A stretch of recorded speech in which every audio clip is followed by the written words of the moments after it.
Хэрэв чи өөр хүний биед 5 секунд шилжиж чаддаг байсан бол юу хийх байсан бэ?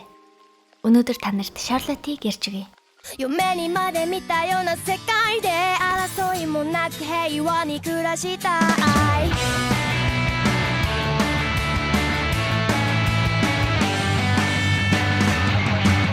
Ю Отасака гэх ахлах сургуулийн сөрөгчөл манай гол төр.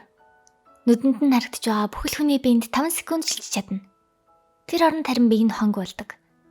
Угаасаа ийм амар чатартай юм чинь юм л хийнэстэй. Охины эпус хөөл дуртай хүмүүсээ задалтуулж ишээ аваад хин онцөрдгийг мэдж аваад бүр цаашлаад өндөр ранктай сургуульд хүртэл тэнцээд авна. Онцөрдөг царайлгийн болохоор баахан охин хоноос нь гүйж болцъё гээл. Нөгөөх нь бүр хамраас өгцөн. Та нар шиг юмтай би болцлаа юу гээл за. Юугийн краш нь бол сургуулийнх нь хамгийн од охин Юми. Нэг өдөр Юмиг яаж нарих уу гэж бодоод ижсэн ч гэд мэрэг санаа орж ирвэ. Ирж байгаа ачааны машиныг жолоочийн биеинд ороод машиныг нь Юми рүү чиглүүлж осол гаргаж байгаа юм шиг болонготой эргээд өөрийнхөө биеинд ороод Юмиг аварчдیں۔ Юмиг баярлснаа илэрхийлж тэр хоёр кафед болцоод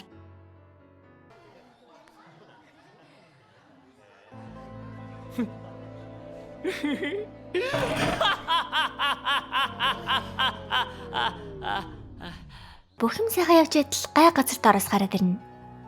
Шалгалтын дээр нь хит сайн оноо авсан болохоор хуулсан байх магадaltaй. Дахиад шалгалт өгөхөд ганцаараа суулгачнаа. Манай энэ чи улаан найштэй. Шалгагчийн биенд нь ороод хариуг нь харах гэсэн чи энэ нь яг зангуулж таарад юу болсныг нь Нао Томори гэх охин баримтлахад бичээд авчдаг. Угаасаа бүх юмыг нь нууцаар бичижсэн юм л л дээ. Манай энэ жоохон хулчаар зүхтаал ээжсэн чи нэг амар урдан гүйдэг банд гүйцччихэд бариад автیں۔ Яг үнэндээ энэ хүүгээд байгаа орчин бас адилхан чадвартай хүмүүс юм гинэ. Эрэхтэн нь болохоор нэг байршлаас нөгөө рүү хурдан шилжиж очдог. Гэхдээ дунд нь хүслээрээ зогсож чаддаггүй. Эмэгтэйгийнх нь болохоор яг хүссэн ганц хүндэл өөрийгөө харагдуулахгүй чаддаг. Даанч бусад хүмүүс өөрийг нь зүгээр харна. Энэ хүчнүүд нь бол бүгдээрээ өвчин гэж тооцогддог. Эзэмшигчд нь насанд хүрч том болох үед нь угаасаа байхгүй болдгийн гинэ. Тэгээд ийм хүчийг нь буруугаар ашиглуулахгүй тулд тэд юуг өөрсдийн сургуультаа шилжүүлэхээр ирсэн байдаг. Юу Аюми гэх дүүтэйгээ хоёулахны амьдарт юм байна л да. Дүү нөрөө болгон л ээжийнхээ нууц чарыг хоолндоо хидэгч адилхан хийж чадахгүй болохоор нөгөөх нь чихрэн нэндэд юуг бүр залгаацсан за. Өөр сургуульд орж байгаа болохоор юу сургуулийнхаа байрлал нүгээд дүүгийнхээ өгсөн өглөөний хоол болох дахиад л чихэртэй омур айсыг бариад хичээл рүүгээ явна да. Ер нь бол ийм онцгой чадвартай хүмүүсийг эрдэмтэд туршилтын төлөө олоход цэглээд аждیں۔ Гинэ. Наогийн ахыг хүртэл тэгжсэн юм байна. Нао тэднийг нэг хүн аварсан гэд их л талархаж байгаа харагддаг. Тийм болохоор сурагчдын зөвлөлийнхний өргөн чадвартай хүмүүсийг Хошиноми гэх энэ сургуульд илсүүлээд хамгаалж аль эсвэл хүчээ ашиглахгүй байхын тулд сүрдүүлэх юм байна. За тэгэл хичээлийн дараа нэг өрөөнд орсон чи шалт нарсан нэг юм орж ирсний газрын зураг дээр нь ус тусаагаад далтын гэрэл зураг гэснээ яваад өгчтий. Саяных бол чадвартай хүмүүсийн байршлыг олж өгдөг юм гинэ. Нөгөө хэдэн тэр зааж өгсөн сургууль дээр нь очил харуултын клубын дарга охтын зургийг авч зардаг болохыг олж мэднэ. Авсан хүмүүсийн доторх хувцас нь нэг тарагддаг за. Юун гаж дантай чадвар вэ? Чавас гэр бүлийг нь гişүн өвдсөн болохоор л ингэж мөглөдөг юм байл л дээ. Нөгөөх чинь Наогийн нүцгэн зургийг авч сүрдүүлэх гэсэн боловч манай юу биенд нь ороод зургийг нь байхгүй болгочихно. Эцэстээ энэ хിവэрэ байх юм бол туршилтын төлөө болно шүү. Угаасаа том болохоор чинь энэ чадвар чи байхгүй болчихно гэд ятгаж үлдээн дээ. Маргааш нь нөгөө Наогийн туршилтанд орж исэн ахлуу зүгтээ явж харахаар болдог. Наогийн ахад ихлэ чадвар илэрж исэн юм байна л да. Гитар тоглодог болохоор нэг компанид яг гэрээ байгуулах гэжсэн чи ээж нь дотор байртай сургууль руу шилжгээд зүгдөөд гуйв. Тэр сургуультай нь холбоотой эрдэмтэд ах дээр нь төрсөн дүүгээс санд чадхааргүй болтол нь туршилт хийгээд ажигсан байдаг. Эрдэмтэд иймэрхүү хүмүүсийг яг л дууссан батарей шиг аждаг болохоор яаж эргээд хэвэн болохын судалдаг үгнэ амар заваа. Маргааш нь юу дахиад л дүүгийнхээ бэлдэж өгсөн чихртэй хоолыг бариад сургуультай очино. Эннээсээ хийчээд агамаа. Өдөр нь дахиад л нөгөө байршил тогтоодог хүн нь орж ирээд дараагийн хүний чадварыг хэлсэн нь өгсөн хүнийг биендээ оруулах чадвар байлаа. Гэсэн ч тэр хүн хоёр чадвартай болж таардаг. Тэр нь гал удирдах. Элдв зүйлийг анзаарсаар эцэст нь Юсарын гих айдлын сэжүүрийг гаргаж авна. Тэр охины араас өөр хүмүүс бас явж байгаа болж таардیں۔ Манай хэд тэрнийг нь ялчаад байжтал өөр нэг улаан өстэй залуу ирээд яагаад Юсаг хайгаад байгааг асуудаг. Тэд Юса шиг адилхан чадвартай болохоор тусалж чадна гэдгийг хэлэхэд нөгөө залуу нь Юса дээрээ дагуулад аваачна. Юса өгсөн хүнийг биендээ оруулж чаддаг чадвартай гэсэндээ тэгтэл биен дотор нь ороод идэх хүн сайхан нас урсан гихч Мисэн болж таардیں۔ Юса болохоор өөрийгөө зүүдэндээ яваад уур газар сэрээд байгаа гэж бодод идэв. Мисэн нь шаал өөр аштай. Энэ тэндгүү гал гаргаал ер нь танхаа талтай заа. Энэ гурван залуу болохоор их чихэн багын найзууд байдیں۔ Юсагийн хойноос юу хүмүүс яваад байгаа юм болоо гэсэн чинь цаа чин нэг удаа алдартай продюсерийн утсыг санамсаргүй авчиваад дотроос нь болохгүй мэдээллийг нь уншчихлээ. Тэгээд бөөндөө очиод нөгөө продюсерыг чинь хүчээрээ сүрдүүлж айлгаад дахиж Юсагийн хойноос явхааргүй болгоно. За ингээд эцэст нь манай хэд Юсагаас өөрсдийн сургууль руу шилжихийг асуунда. Юуг орой ирж өглөөс ирэхэд ч дүүн чихэр нэгсэн өндөгтэй будатагаа хөтлөө. Сургууль дээр нь Юсарын шилжиж ирж одуулаад бөөндөө дахин шинэ чадвар эзэмшигч рүү явна. Түүний чадвар бол алсаас удирдах. Тэр нь хүчээ ашиглан хождог бейсболын тамирчин байдیں۔ Нөгөөхт нь наав хүчээ ингэж ашиглах юм бол эрдэмтэд дээрээ чамд аюултай маялтай гэсэн чинь нөгөөх нь итгэхгүй. Эцэст нь тоглоомоор шийдэхэр болно. Эхэндээ хожигдож байсан ч хүчнүүдээ ашиглаж эцэст нь нэг юм ялаад түүнийг дахин хүчээ ашиглахааргүй болгондоо. Чавас яг үнэндээ жинхэнэ авьяастай үргэлж өөрийг нь гэдэг найзаагаа дэмжих гээд л хүчээ ашиглаад байсан юм лээ. Наав түнд хүчээ ашиглахгүй байсан ч энэ манай найз гэд өөр замаар дэмжиж болох талаар хэлнэ. Оройн харин юг чихэртэй брокколитэй шүлгтлээ. Юу хичээлийн өнөр наавг охтуудад зүгээр л зодуулаад зогсож байгааг хардیں۔ Гэтэ яагаад гэж мардгүй за. За тэгээд өнөөдөр манай хэдийн олох хөстэй хүн бол нисэх чадвартай хүн. Уулан дээгүүр хүн нисээдээ ингээ бүр сэтгүүлдэр гарцсан за. Манай хэд тэр зураг дарагдсан үл рүү очихоор дэлгүүр явна. Алсан юмнуудаа шарж идэл оройн юу наавг ганцаараа хөгжим сонсож байгааг бол чардیں۔ Тэр нь хайхан дуртайсан зэн гэх хамтлагийн дуу юм байна л да. Наав юуд хөгжим сонсдог төхөөрөмж өгч багахан дотнуулаад авна. Юу харин хөгжмөө сонсоод унтж байхдаа шин дүүгээс нь гадна өөр нэг хүн цуг сууж байгаагаар зүудэлдэг. Гэхдээ хин гэдгийг нь санахгүй. Нөгөө нисдэг хүн гарч ирэхгүй байхдаа гэлээжсэн чинь нөгөөдөр нь тэднийг явуулахын төсөөлөд гараад ирдээ. Яг үүндээ энэ бол нь хувийн эзэмшил болохоор хүн ордоггүй. Нисэх бэлтгэлээ хийхэд үнэхээр тохиромжтой газар юм байна л да. Тэгээд бэлтгэлээ хиймээр яг чинь хэдийнүүдээр шавар хагаад байсан болохоор гараад ирсэн байж. Нөгөө нисдэг залуу наавгийн камерыг аваа нисчихээр нь юу бинд нь орсон биш доошоо бараг л унаад өгцөнгүү арай гэж аргална. Ийм хүүтэд нөгөө нисдэг хүүд хүч чинь насан туршихэр чинь угаасаа алга болно. Эрдэмтэд баригдах юм бол чи туршилтын дулаа болно гэд дахин чадварыг нь ашиглахааргүй болгондоо. Оройн юу гэрэхэд дүүн ханаад хүрсэн байлаа. Бас өөрт нь эрэхтэй хүчтгэлээ ичсэн ч татгалцсан энтергээл хөөрхөн том болоод байгаамаа. Маргааш нь нөгөө байшил тогтоодог хүн чинь нэрснээ сурагчдын дотор дээрээ заагаад нураалт гэсний явчтээ. Сурагчид бүгд сургууль дээрээ аюумиг гэртээ өвдсөн байгаа штэ. За тэгэд манайд аюумиг ирэхээр очтол аюумигийн 3 ангийн хүүхд аюумиг ирэхээр очсон байдаг. Явсныхан дараа бөөндөө цагийг сайхан өнгөрүүлж аюуми ахыгаа наавтай холбоол. Аюуми тэгсэн зүүдэлсэн гэдэг хэлдэг. Тэр нь газар нурж байгаа зүүд за. Юу дүүгээ сургуультай битгий яв гэсэн боловч нөгөөх нь нууцаар явчнаа. Наава үүний талаар мэдэж муу совин төрөхөд аюуми лөө явдаг. Аюумид нэг хүс сэтгэлээ ичсэн гэсэндээ. Тэгсэн тэр хүүд сайн нэг охин аюумиг шахтуулах гад ч юм алах гад ч юм уу цаасны утгатай дайраад за. Юу нэгэ өрөөсөн дугаагаас тээ. Аюуми болон шахагдж орлоход хүч нь гарч ирж байшин нураад доош тарагдчихна. Юу ч хойноос нь гүүгээд доош ухаж агаад адилхан дарагдаад эмнэлэгт сэрдэг. Түүнийг сэрэхэд аюуми нас орсон байлаа. Болсон зүйлтэй эвлэрч чадахгүй байгаа юу дүүгээ амьд байхад нь хизээч баярлж явдаа хэлж байгаагүй. Хийж өгдөг байсан холыг нь идэх дургүй байснаа бодож сэтгэл готролд ороод яг л сэтгэл хөдлөхгүй хүн шиг бэлэн гомгоор өдөр хоног залхуулна. Зурагт үзэж найзуудаасаа ч цухтаад эргэж ирсэн юмыг өхнийгч олон юм ярьлаа гэд хөөгд явуулцдаг. Эцэст нь данснасаа мөнгө авч өөрийг нь хинч олж чадахгүй хол газар руу явна да. Өдөр хоногийн хэрэггүй зүйл хийн өнгөрөөж асуудал үүсгэж тэр хүмүүсийн хооронд нь задалтуулж бараг л хорон санаатан болоод байгаа юм шүү. 誰も僕には勝てねえんだよゲームよりリアルの方が面白い Нэг хүнээс хар тамхи болоод яг татах гэжсэн чинь наав түүнийг сөхсөн.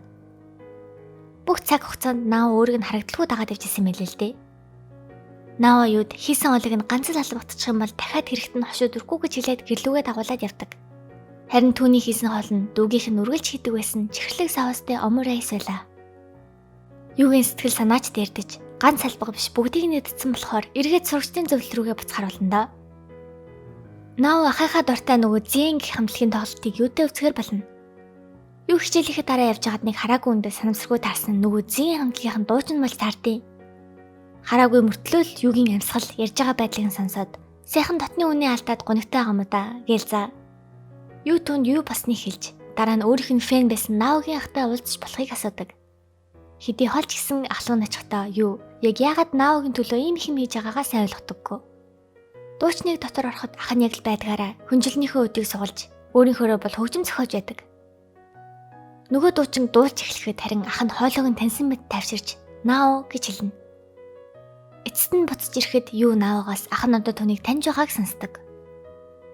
Маргааш нь юу Наотой тоглолт руу очих гэж бууян болоод тэр дуучин өгөн тоглолтын дээр энэ дууг анх удаа дуулж байна гэсэн боловч юуд ягаад ч миний сонссон дуу шиг санагдаад толгойн сонирн болж гинтл мартагдсан дурсамжуудаа сандаг. Тэр нь онцгой чадвартай хүмүүсийн туршилтанд ордог газар байлаа. Юу Аюми хоёр өвөн шүүн гэдэг ахтайч тэр ахын чадвар цаг хугацааг удирддаг хэтэрхий хүчтэй чадвар болохоор илүү өндөр хамгаалалттай өрөөнд хоригдсон юм байна л да. Эрдэмтэд юуг одоохондоо зөвхөн өөр хүний биед 5 секундор чаддаг чадвартай гэж бодож байгаа ч жинхэнэ чадварыг нь мэдчих юм бол бас л хэтэрхий хүчтэй чадвар гээд ахтай найдлан хорих байж. Ямар чадвартай бол нөгөө шалав норчоод байршил тогтоогоод байдаг Кумагамиг залуу хүртэл юутай зүг хоригдож байсан болж таарна. Кума түнд бодлоор харьцах чадвартай хүнтэй таарснаа хэлж юуд нууцаар цаасан. Өөр өрөөнд харин нэлээд хүчтэй гур бололтой тусгаарлагдсан хоол идэж байдаг. Гэхдээ бас ямар чадвартай нь мэддэхгүй за. Удахгүй тэгсэн хүмүүс Аюмиг авч явах гээд ирдээ. Юу түгээ ямар ч хүчгүйштэй гэсэн боловч цахилгаан цахиулаад нэг өрөөнд газар чичирхэлхэд сэрнэ. Тэгтэл үргэлжийн тэнд байж идэх хөгшин эрдэмтэн юугийн өрөөний хаалгыг нээж дүүн энэ барилгыг нураасан. Бас дүүгийнхэн чадвар хэтэрхий хүчтэй болохоор эрдэмтэд дүүг нь удахгүй алах гэж байгаа талаар хэлдэг. Тэгсэн яг үнэндээ юугийн чадвар нь зүгээр л өөр хүний биед орох биш. Биед нь орсон хүнийхээ чадварыг нь хулгайлдаг аимшигтай чадвар байсан байж таардیں۔ Нөгөө бодлоор харьцдаг хүний чадварыг хулгайлж гүйх үеэрээ ахтайгаа харилцсан. Гэтэл удалгүй хий тархаад эхэлтیں۔ Яна гэдэгсэн чинь нэг гар ханнаас нэвтэлж гарч ирээд юм нэвтэлдэг чадвараа юу төгөөд өгчдөг. Юу ах дээрээ очиж нүдийг нь хаасан имийг байхгүй болгоход ах нь би бүгдээрнийхэн төлөө дэлхийг өөрчилнө гэд чадвараа ашиглан өнгөрсөн буцаад очижээ. Одоо цагт юу Нао хоёр Кумаг даган явхад эцэст нь нэгэн юу ахтайгаа уулзлаа. Ах нь тэгсэн нүдэн сохорцсон таягдуулаад явж идэг. Цаг хугацаагаар аялсан түүнд яг юу тохиолдсон бол одоо түүний түүхийг сонсцгоё. Шүүн баригдахаасаа 3 жилийн өмнө нөлөө буцжээ. Хамгийн ихний хамтрагч болох Куман яг л өмнөх шиг өөрийн чадвараараа олоод ирэхэд ирээдүйд юу болсон бүхнийг тайлбарлаж өөр чадвартай хүмүүсийг олж нийгэмлэг байгуулна. Гэвч яаж чичээсэн төсөвлөлтөнд баригдаад байсан болохоор цаг хугацааг ухраасаар эцэст нь нэг шийдэл олсон нь мөнгө цуглуулан сургууль байгуулж онцгой хүчтэй хүүхдүүдийг хамгаалах. Цаг хугацааг ухраах түүний чадвар нь хэтэрхий хүчрхэг байсан ч хүчээ ашиглах тусам хараан муудсаар эцэст нь дахиад ганц л удаа ашиглах юм бол сохорох хэмжээнд тулсан байдаг. Энэ удаа тэр сохорч дахиад цаг хугацааг ухрааж чадхаргүй болсон ч хүсэл нь амжилттай биелжээ. Онцгой чадвартай хүүхдүүдийн сургууль хошин номыг байгуулж Кумагаас Япон даяар адилхан сургууль байгуулахыг хүснэ. Кума үүнээс болж өөрийгөө хүмүүс танигдуулахгүй тулд дээрээсээ уус асах нь нүрээ нууж явдаг болжтэй. Бас шүүн одоо сүдрээс ажиллах ёстой болсон болохоор хамтрагчдынхаа хүчээр дүүнрийнхаа дурсамжийг ашиглан мартуулжээ. Одоо цаг шүүн хүчээ ашиглаж чадхаа байсан учраас юуг хүчийг нь хулгайлж цаг хугацааг дахин ухраа гэж хэлдэг. Юугийн жинхэнэ хүчийг Нао, Такажо хоёр анхнаасаа мэдчихсэн ч гэсэн хүчийг нь илчвэл ямар аимшигтай мангас болохыг мэдэхгүй байсан болохоор хэлээгүй мэн.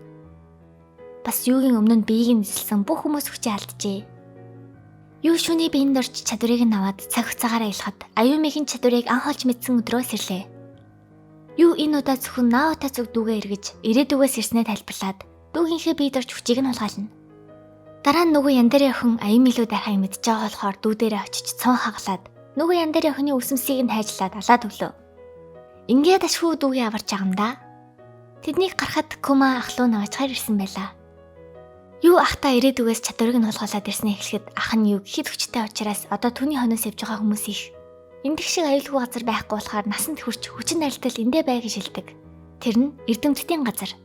Тэд нар нь тоосчлтын эсрэг вакцин бүтээж байгаа юм байна л да. Яагаад гэхээр дэлхий рүү 75 жил тутамд Шарлот гэх солир ойртож ирэх үед нууцлаг тоос дэлхий рүү ундаг гинэ. Тэр үгээр нь амьсгалсан хүнийг шилжилтийн насан дээрээ байхад нь чадвар нь илэрдэг. Тоос нь төв мэдрэлийн систем рүү нэвтэрч идэхгүй байгаа эсгүүдийг нь идэвхжүүлдэг гэх юм уу да. 400-аад жилийн өмнө бас ингэх үед нь хүмүүс чадвартай болж тэд нарыг Европт шулам гэд алдаг байж. Одоо ч гэсэн алуулаад байгаа болохоор ирээдүйд онцгой чадвартай хүмүүс нэгдээд дэлхийг эмх замраагүй байдалд оруулж магадгүй. Үүнээс сэргийлэхийн тулд л тэд вакцин хийж байдаг. За тэгээд өдөр хоног өнгөрч юу тэрэхэд бусд чадвартай хүмүүстэй цагийг өнгөрөөж байтал тэдний жолооч гэр бүлээ барьцаалагдсан гэд Кумаг муу хүмүүс тэр аваачдیں۔ Нөгөөд нь Кумагаас чадвартай хүмүүсийн мэдээллээ нэхэж аимшигтай тамлаад үннийг хэлүүлдэг тариад арчдаг.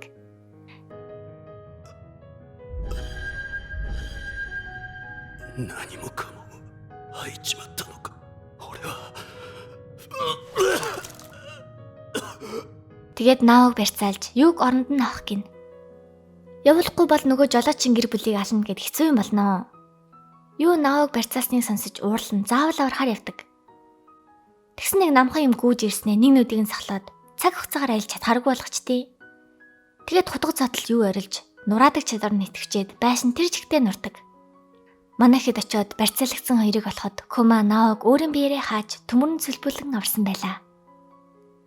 Юу 2 хоногийн дараа сэрэхэд ахын сайнаа заалдаад маш их гутарсан байдаг. Юг ирээдүйд юу хийхээ мэдэхгүй стрессж байх үед Нао түнд нэг арга байгааг хэлнэ. Юугийн ачаа одоо хүмүүсийг чадвартай болохоос сэргийлэхээр вакцин хийж байгаа да.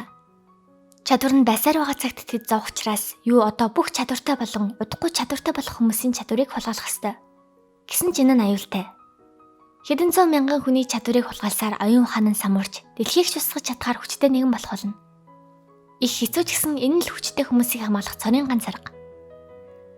Нао хэдий энийг зүгээр л хэлсэн ч гэсэн юу үнийг үнэхээр хийхээр шидэж Наод сэтгэлээ илчилнэ. Нао харин одоо түнд сайн биш ч гэсэн эргэн ирэх үед нь түнд эргэж буцалтгүй дурлана гэдгийг хэлдэг. Юугийн хамгийн түрүүнд тулгаалсан чадвар нь Наогийнх байлаа. Одоо юу чинь 16 таа штэ. Тэгэхээр дэлхийн бүх хүмүүсийн чадварыг хулгайлахад 2 жил үлдэж байгаа.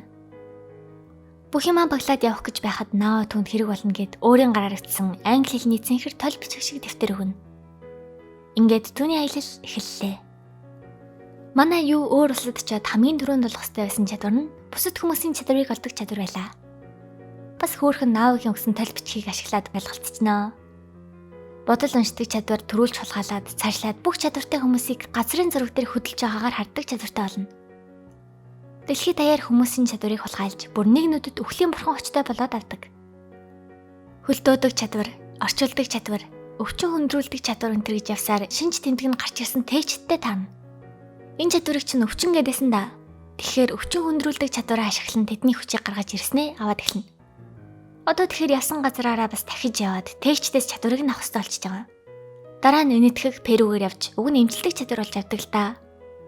Өөрийнхөө нүдийг эмчлээд цаг хугацааг эргүүлж Кумаг аварж болохоос нь ч гэсэн гол зорилго нь энэ биш болохоор тэхгүй. Ухаан санаа нь самуурч нэг зэрэгтэй юу хийснээ санахгүй. Хэсэг хугацааны дараа бүр хаана юу хийгээд яваад байгаагаа санахаа байна. Ганц санаж байгаа юм нь хий нэгэнд амлсан дэлхийн бүх чадварыг хулгайлсныхаа дараа эргэн үлдсэн гэх амлалт байлаа. Герман, Польш, Швед, Финлянд, Орос, Франц, Португал, Англи, Итали, Америк гээд орон орноос хулгайлахдаа эцэстээ өөрийгөө хэн болох, яагаад ийм зүйл хийгээд байгаагаа ч санахгүй. Би бол бурхан, би одооноос бүхнийг захирна гэж солиороод эхэлнэ. 死神です